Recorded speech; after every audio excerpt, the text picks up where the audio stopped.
You ask Tiger to solve. This deals with linear equations with one unknown. The final result is x equals -1. Let's solve it step by step. Swap sides.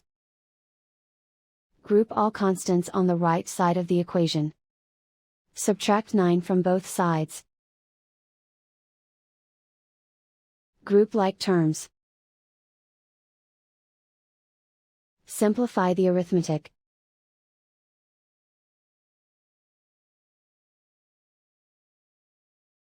Isolate the x.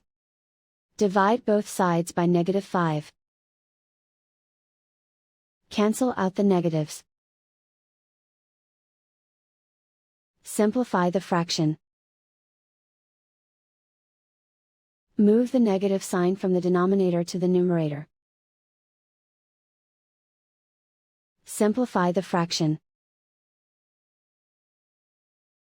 And so the final result is x equals -1.